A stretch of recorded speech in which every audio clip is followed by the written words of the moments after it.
असंभव। इस दुनिया में कुछ नहीं होता दोस्त। Yes, nothing is impossible. इस दुनिया में असंभव कुछ नहीं है। तो लेके चलता हूं थोड़ा सा और आगे।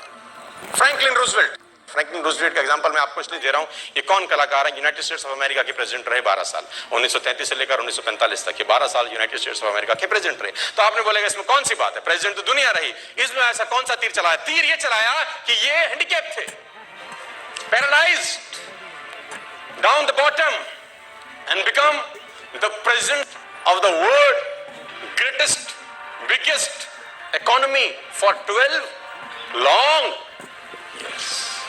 इम्पॉसिबल है लोगों ने कहा, ये नहीं हो सकता, ये सब चीजें पॉसिबल नहीं है, ये संभव नहीं है कि ऐसा कुछ हो जाए। लेकिन कुछ लोगों ने अपने जवाब उनको करके दिखाए, बजाय कि कुछ रिप्लाई करते अपने मुंह से कुछ जवाब देते, नहीं, वो उसमें उलझे नहीं, वो सिर्फ और सिर्फ ध्यान रहा अपने काम के ऊपर। आपको उदाहरण देता हूं, आप हिल जाएंगे। My doctor told me I will never walk again. मेरे डॉक्टर ने मुझे कहा कि तुम कभी चल नहीं सकोगी। My doctor told me you will never walk again. My mother told me I would and I believe my mother rather than doctor.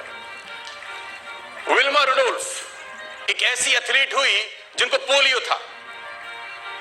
था, जिनको डॉक्टर ने कहा तू चल नहीं सकती, मां ने कहा तू चल सकती है। उसने कहा मैंने डॉक्टर की बात नहीं मानी, मैंने अपनी मां की बात मानी। 3 ओलंपिक गोल्ड मेडल जीती है लड़की, 3 ओलंपिक गोल्ड मेडल, जिसको डॉक्टर कह रहा है कि तू चल, लेकिन मां क्या बोलती है?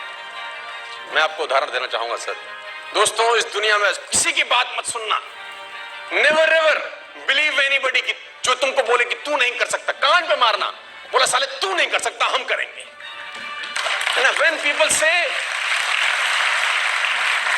क्योंकि दुनिया ऐसे बेइंतहा बेशुमार उदाहरणों से पटी पड़ी है, पटी पड़ी है। बीथोवन, क्या क्या उदाहरण दूं मैं आपको। 20 साल की उम्र में यह आदमी बहरा हो गया और दुनिया के महानतम संगीतकारों में से इतना रॉयल्टी आज भी जाता है कि आप और मैं कल्पना नहीं कर सकते। बहरा, जो आदमी सुन नहीं सकता, आप कल्पना कर सकते हैं वो संगीत का रचयिता होगा। जिसको सुर सुनाई ना देते हो, जिसको ताल सुनाई ना दे। आप कल्पना भर करिए कि संगीतकार होने के लिए सुनना आवश्यक है कि नहीं है। संगीतकार होने के लिए सुनना तो एक सबसे इंपॉर्टेंट मेरे ख्याल से एस्पेक्ट होगा ना, एक पर्टिकुलर हैबिट होगी ना कि सुनना पड़ेगा तुझको यार। सुनेगा नहीं तो समझेगा कैसे, समझेगा नहीं तो बनाएगा कैसे। बीथोवन एक ऐसे व्यक्ति हुए जो 20 साल की उम्र में अपनी कान की जो पावर्स थी वो खो गए, कुछ सुनाई नहीं देता था, और दुनिया के महानतम संगीतकार हुए, महानतम पेंटर हुए। 2 विशेषताएं थी बीथोवन के अंदर, और सबूत दिया उन लोगों को जो बोलते थे कि ये असंभव है, ये तुम नहीं कर सकते। उसने कहा नहीं नहीं, नहीं मैं कर सकता हूं। मैं दोस्तों आपको बताना चाहूंगा कि दुनिया में उदाहरणों की कोई कमी नहीं है। रविंद्र जय, ये नाम आप जानते हैं।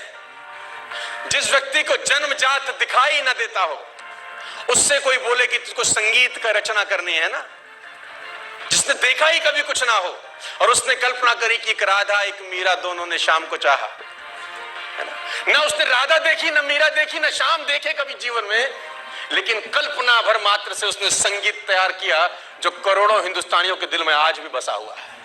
असंभव कुछ नहीं होता sir, nothing is impossible. Ramayan आता था आपके जमाने में, हमारे जमाने में अगर आपको याद होगा तो सड़कें खाली हो जाती थी सर, संडे को ट्रेन रुक जाती थी, ड्राइवर उतर के पहले जाके रामायण का आधे घंटे का एपिसोड देखता था रामानंद सागर का, तब जाके ट्रेन चलती थी संडे के दिन, अगर आपको याद हो sir.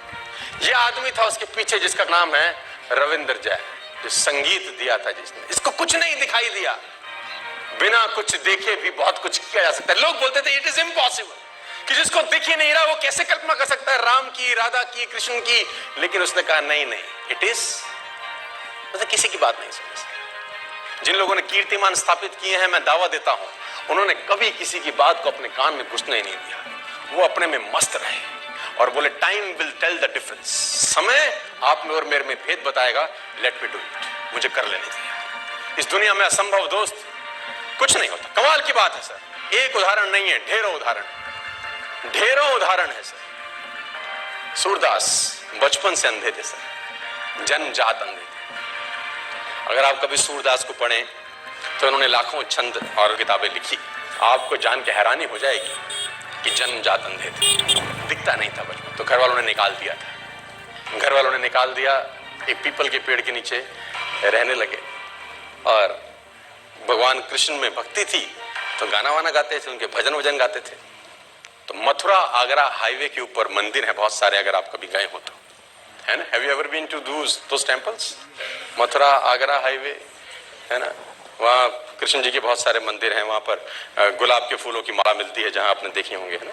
Have you ever been? आप में से कोई गया है ना, गए हैं ना आप लोग? तो वो पीपल के पेड़ के नीचे बैठे रहते थे और वहाँ भजन गाते थे। तो किसी गुरु ने उनको बोला कि तू मंदिर जा, वहां गा। तो उसने बोला ठीक है। तो चला जाता था मंदिर में, भगवान कृष्ण के भजन गाता था, मस्त गाता था, ना दिखता था ना भगवान को कभी देखा था, लेकिन कल्पना के अंदर। और इतिहासकार ये बोलते हैं कि 1500वीं शताब्दी में इनका जन्म हुआ, 1535 के आसपास, if I am not wrong. आज से 500-600 बरस पहले ये इस धरती पे आए, मथुरा में रहे और भगवान के भजन गाते थे। और इतिहासकार ये कहते हैं कि इनको भगवान के दर्शन होते थे। भगवान कृष्ण जब ये भजन गाते थे, इनका भजन सुनने के लिए आते थे। कितना सच है कितना झूठ मुझे नहीं पता, लेकिन आई बिलीव, मैं किसी चीज को नकारता नहीं हूं, जो बात है कहीं ना कहीं हुई होगी शायद। और घटना ऐसी हुई इनके जीवन के अंदर कि जिसमें उथल-पुथल मचा दी बहुत लोगों के जीवन के अंदर, कि जब ये मंदिर में जाते थे तो मंदिर में इनको नजर नहीं आता था। तो जब वो भगवान का श्रृंगार होता है हर सुबेरे, तो ये पंडित को, जो वहां का पुरोहित था, उसको बोलते थे कि ये पीले रंग के कपड़े अच्छे नहीं लग रहे भगवान पे। तो pandit was shocked, how it is possible for a blind man to see. उसने बोला ये पीला रंग अच्छा नहीं है। तो उसने बोला कि तुझको कैसे दिखाई दिया? उसने बोला मुझे सब दिखता है, आंखों से नहीं दिखता तो क्या, मन से तो दिखता हूं, रोज मिलता है मेरे को। He was surprised, it is not impossible. तो अगले दिन फिर श्रृंगार होता था, बोलता हाँ, ये का कपड़ा क्या जचता है भगवान।